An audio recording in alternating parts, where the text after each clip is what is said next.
হে everyone. তো আমি এখন যাচ্ছি হচ্ছে ডান্স প্র্যাকটিসে বারবিদের বাড়িতে। তো আমি বারবিদের বাড়িতে গিয়ে দেখি যে মানে ডান্সের হচ্ছে এগুলো সব বারবিদি বানাচ্ছে। আর আমি ফার্স্টে এসেছিলাম, আর কেউ এখন অবধি আসেনি। ঋতুদিকে ফোন করেছিলাম, বললো যে তুই বয় আমি আসছি। তারপরে যে এই 3টা দিদি আসলো, আমি না নাম ভুলে গেছি এদের। যাই হোক, তারপর আমরা ডান্স প্র্যাকটিস করলাম, করে যে আমি বাড়িতে চলে আসছি। আর ডান্সের ভিডিও হচ্ছে আমি ওখানে কোনো করিনি, কারণ প্র্যাকটিস করছিলাম আর সময়ও পাইনি। আর মেন কথা হচ্ছে এখন হচ্ছে দেখাবো না একেবারে প্রোগ্রামে। তো এই যে সন্ধ্যাবেলায় রেডি হয়েছি, পাপা আমাকে রোড অব্দি আগিয়ে দিবে। তারপরে যে আমরা মেলাতে আসলাম, এসে হচ্ছে এখানে দীপ বলছিল কি যে আমি ব্লগ করছি, ব্লগ দ্বারা কেউ ডিস্টার্ব করবি না। আর আমার ওর উপর একটু রাগ উঠেছিলো, মানে এমনি কী জানি বলেছিল। আর ওইদিকে হচ্ছে টিনা দিয়েও পুকিদার উপর একটু রাগ করেছিল, আমি ওকে মুখ ভাঙাচ্ছিলাম। আর ও চাই কেউ ডিস্টার্ব করবি না, আমি ব্লগ করছি। আর দেখো না ভিডিও যে করে, ও যে কাকে মাথার উপরে কই যে দেখায় ওই জানে।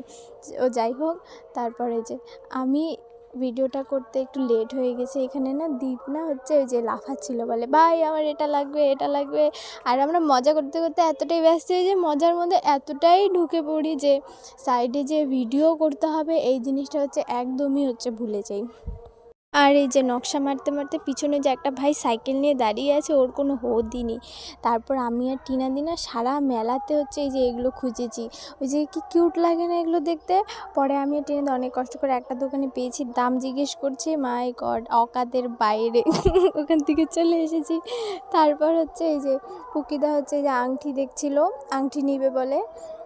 আমিও এখানে স্টোনের আংটিগুলো দেখছিলাম, কিন্তু আজ অবধি আমার আঙ্গুলে তো সেট হয়ই না। হয় একদম লুজ হবে, নাহলে হালকা লুজ হবে, হয়ই না কেন জানি না। মানে আমার আঙ্গুলটা এতটাই কিসে যে এই সাইজের পাওয়াই যায় না। তো যাই হোক, তারপরে যে এরা কি সব নিল, নেওয়ার পর ওখান থেকে আমরা অন্য সাইডে যাব। এই সাইডে এসে এখন হচ্ছে সবার ফটোশ্যুট চলছে। টিনা দিদি ফটো তুলে দিল, আমিও তুলেছি ফটো।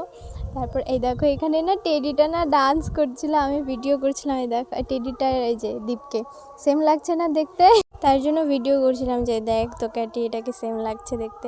তারপর দুপুরবেলা আমার না হেয়ারটা এত সুন্দর হয়েছিল, একদম বাউন্সি বাউন্সি টাইপ। আর এই যে যখনই মেলাতে আসার সময় এমন পাগলের মতো হলো, মানে কি বলবো, তার জন্য আগের চোটে ক্যামেরাটা মুখে ঢুকিয়ে দিচ্ছিলাম।